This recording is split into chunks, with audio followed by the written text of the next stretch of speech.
Okay, so I've been doing a lot of video editing in lockdown here, and I came across this interesting video of when a cyclist that got hit by a car turning left across, because we're on the left-hand side here in Australia. And at first I thought, it's the motorist's fault. And I thought, hang on, it's the cyclist's fault. And now I'm pretty sure it's the motorist's fault. And I'll run through it. I'll run through it with you. So let's have a look at the video in question. Here we go. Dashcam footage has captured a dramatic crash between a cyclist and a car at a southern suburbs roundabout. The collision sparking debate about who's in the right under confusing new cycling laws. Gia Laux reports. Because this was happening when they introduced a minimum 1 metre passing law for motorists to pass cyclists. They could just leave 1 metre up to 60 kilometres an hour, and over 60 kilometres an hour they got to leave 1.5 metres. So that's why they're talking about new cycling laws. Here we go. Sharing the road isn't always easy. Dashcam footage captured this crash at Blackwood. Well, so at first I thought, oh my god, that's just a damn silly motorist. It's deliberately ran over a cyclist. That was my first impressions. And then I thought, hang on a minute, the cyclist shouldn't be going on the inside there, because the motorist is sort of looking right because you've got to give way to your right on the roundabout, and he's looking at this blue car there, or dark blue, looks like navy, or black car, and the motorist is probably not seeing the cyclist come up on the inside of him or her, and unless, of course, they passed the cyclist, maybe 100 metres down the road, and they should have known that the cyclist is in the vicinity and probably should have looked for him. But so that was my first impressions. Was okay, it's a motorist, then it's a cyclist, and now I think it's a motorist again. So we'll run through the video. I've got some experts talking about it, and I'll tell you why I think it's a motorist. Oh my lord, is he alright? The cyclist was able to walk away. Who's to blame has opinions divided. I think the cyclist should have been watching out for the car, because the car was giving way to the right. It looks like the driver has kind of overstepped the mark in giving the cyclist enough space. Well, the thing is, the motorist wasn't actually passing the cyclist, so he doesn't really need to give him space. That law, leaving 1 metre, is only when you're passing cyclists. If the cyclist's got on the inside, they don't need to give a metre space there. Okay, so what's this woman's got to say? Let's go back. Space. I'm not sure who would be at wrong there. Police. Yeah, it's like, so this is sort of a slow motion here. So he's come up. Personally, I would stay back, because the driver's got the left indicator on, and you don't know when they're going to move. That's me personally. I ride very defensively, but we'll look at the law in a minute, and you'll be surprised what the law says about this. And traffic lawyers agree. It appears the cyclist was at fault. So this traffic lawyer is actually going to say the cyclist is wrong, but I'm going to prove to you otherwise in a minute. He does have the right to turn left on the inside of the vehicle, providing that vehicle isn't turning. What's difficult to tell is whether... So that's what the lawyer said. He's allowed to turn left as long as the vehicle is not turning. We'll see.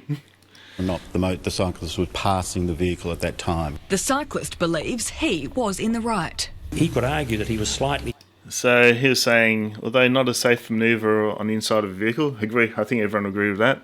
The law states that the cyclist is allowed to overtake on the inside when left turn signal is on, the vehicle is not moving, the car has clearly stopped, and it is not moving until I've passed the vehicle, so the vehicle is at fault.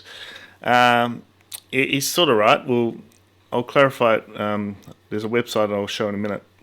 Head of the vehicle when he commenced his turn, but I think here he's in a position where he hasn't shown much caution at all. About 16% of South Australia... So we'll go back again. Go back to... Where are we? So let's go back to this. He does have the right to turn left on the inside of the vehicle, providing that vehicle isn't turning. What's difficult to tell is whether or not the cyclist was passing the vehicle at that time. The cyclist believes he was in the right. He could argue that he was slightly ahead of the vehicle when he commenced his turn, but I think here he's in a position where he hasn't shown much caution at all. About 16% of South Australians ride a bike each week. Bike SA says that number is constantly increasing, especially as more people try and avoid roadworks across the city. It's very important that cyclists pretty much assume that a motorist won't be able to see them or won't be looking. Experts say new laws requiring cars to leave at least a metre when overtaking a cyclist have made drivers more aware of riders. It is very hard to avoid them. What can you do? You've just got to be more aware. Gia Laux, 10 Eyewitness News. Okay, so we've seen all the footage. Now let's go. We'll go to the website that is the actual South Australian motor website. There we go, and we've got passing vehicles on the left. So this is what's happening. Cyclists. This is rules for cyclists. We'll go up to the top here. Road rules for bicycle riders. This is mylicence.sa.gov.au, the South Australian Government's official website. So, what's the South Australian Government say about this? Where are we? It's passing on the left. And this is what makes things so confusing. Here we go. Passing, so you can ride two abreast, blah, blah, blah. Passing overtaking vehicles on the left. Whether you are riding in a marked bicycle lane or sharing a lane with a vehicle, which is what he was doing here, a bicycle rider must not pass or overtake on the left of a vehicle that is giving a left change of direction signal and is turning left. It says bicycle rider may pass or overtake a vehicle. So this is says, so it said must not overtake on left unless a vehicle that is giving a left change of direction signal and is turning left. Right. So the argument is it was stationary. But then it gets confusing. It says a bicycle rider may pass or overtake a vehicle on the left when the vehicle is giving a left change of direction signal, which the motorist is doing, and is stationary or moving forward to turn left. So that would be like in a whole string of traffic, and the vehicle sort of moving forward with the traffic, and you can pass on the left in the bike lane. All right. So the regulation's saying only once the motorist has started to turn left, you can't pass, which makes sense. Otherwise, you're going to T-bone them, right? So this is why it's a little bit vague, isn't it? Once it says, so once the vehicle begins turning left, a rider must not ride past or overtake the vehicle on the left.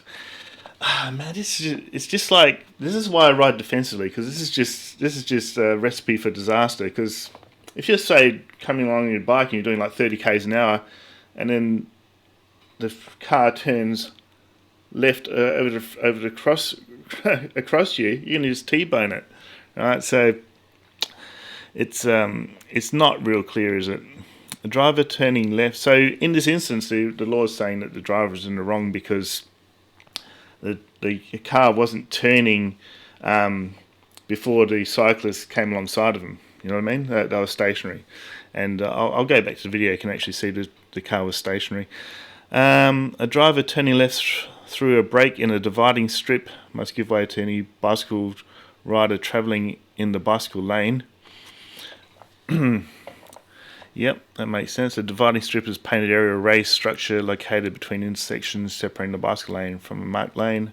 Drivers must not overtake a bicycle rider and then turn left in front of the bicycle rider's path without due care and consideration to the movement and safety of the bicycle rider. Man, I need to print this out, because the amount of times smart-ass drivers purposely overtake you and then scream across the front of you to turn left in front of you is, if I was a police officer, I would make an absolute fortune for the government of the tickets I could issue. I probably should ride with a video camera on and just maybe get a cut, of all the fines I could give them. So that's the official. So officially, the driver is in the wrong, because it says here that the bicycle rider can actually filter on the left of the vehicle as long as the vehicle is not turning left in the motion of turning left. If it's stationary, even if it's got its indicators on and it's stationary and it's just moving forward, the cyclist can go on the left. But once it turns, which I think is dangerous anyway, and you shouldn't do it. It comes, a lot of experience comes into this, because you'll know if how far ahead the driver is, and you can actually go, okay, he's going to start to turn left, so I shouldn't be proceeding. I should, put on my brakes, slow down, let him go left. But there's also, if it's a bike lane, the driver needs to give way as well. So there we go. So let's go back. Let's go back to the original video, and I'll show you the motorist was actually stationary. So let's go back to QuickTime. Where are we? What's it done now? Okay, let's go back to, here we go. Put this back. Come on, study up. And we go back to the QuickTime window. And you should see it now. There we go. Right, so let's go back to the beginning, and you'll be able to see the motorist was stationary. Okay. So you'll see here. So just see where the pothole is there, little black mark on there on the road on the right of the vehicle. So you see the cyclist is coming towards the vehicle. The vehicle is stationary. You'll see there. See how it's stationary? It's not moving past. There's an actual distinct pothole there. So there we go. It's still stationary. Still stationary. Look. So the vehicle starts moving right there when the cyclist is actually in view of, if the motorist has got any sort of peripheral vision, will see that they're actually on the passenger door there of the vehicle. So the vehicle shouldn't have moved forward, but obviously the motorist was looking right as it moves forward. Either that, or it's an arsehole motorist and it purposely.